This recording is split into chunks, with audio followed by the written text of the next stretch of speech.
talking about the secrets to unlocking our superpowers. I have to tell you this whole show. Oh, please have a seat. The audience is still standing.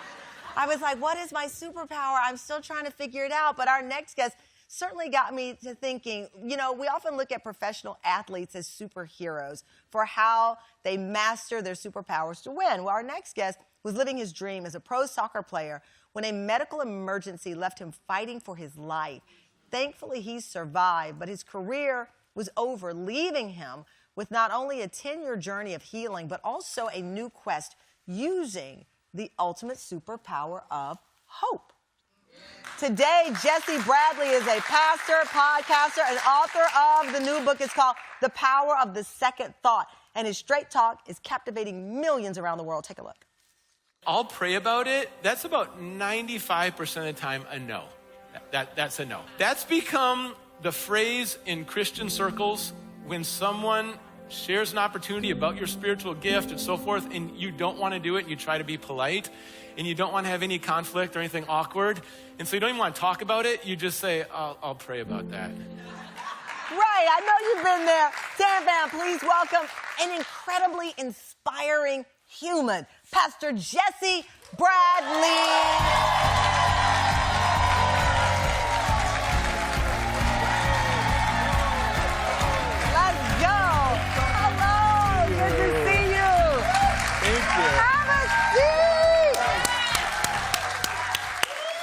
Before we get to this superpower of hope, I really want the audience to learn your background and where you were. You graduated from Dartmouth, and you had played soccer in the U.S., Scotland, Zimbabwe. I mean, you were doing it, peak of physical shape.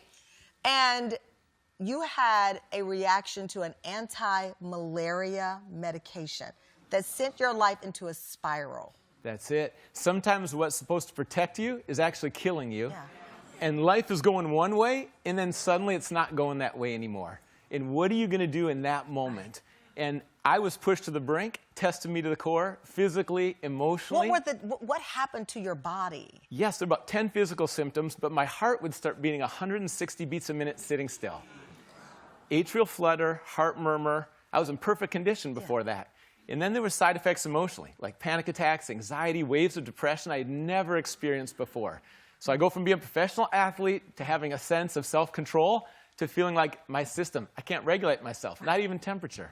And as you are fighting through this, you write in your book, you said, although I was in survival mode, God was initiating an intricate process of transformation within me. My arrogance was shattered, making way for humility and a stronger relationship with God. I began to adopt what I now term hope habits, grounded in scripture that truly made a difference. Now, listen to this, though. This is why what I just read to you matters even more, because you've talked about not really believing in God. Right. Not having that history of faith. Yeah. My life was striving and achieving. And that worked with soccer, it worked with grades, Ivy League school.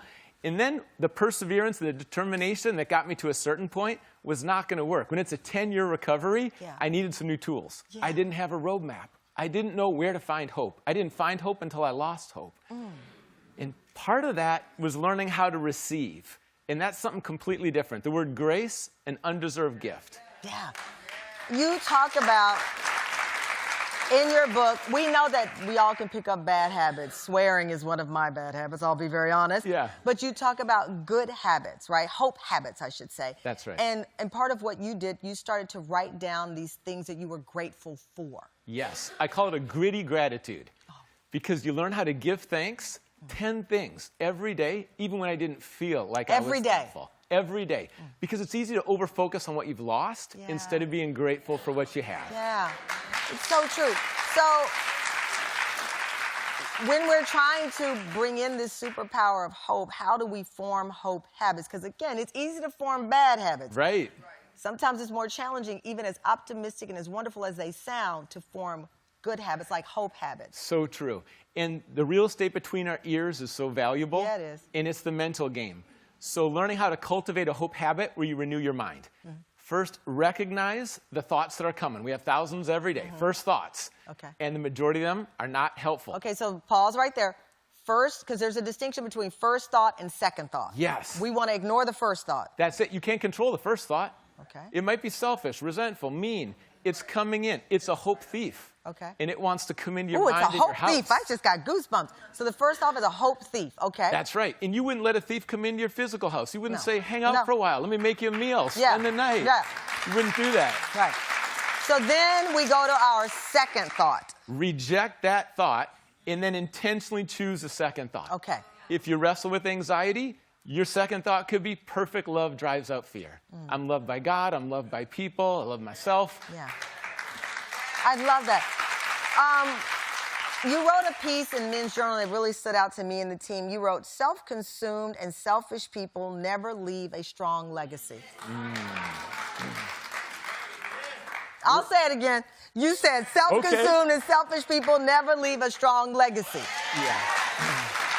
That's powerful. It's easy in our culture to be me first. And me first is not winning. We're at our best when we serve, when we bring out the best in other people. It's not just about you getting to the top of the mountain, but your whole team. Look at the culture you've created here. Look at the Tam fam. Oh, wow. Everyone's ascending together. And that's the picture. We need more collaboration, and it takes unselfishness. Love includes sacrifice. Right. Love is not self-centered. Love's not feeling that comes and goes. Love is commitment. Love is sacrifice. Love serves. Love takes action. There you have it. And we all have this ability. So right now, resetting our minds. Jesse, thank you so much. Go check out all that he has to offer, because I told you one of the most inspiring people right now is right in this building. Thank you so much for joining us, Jesse. Thank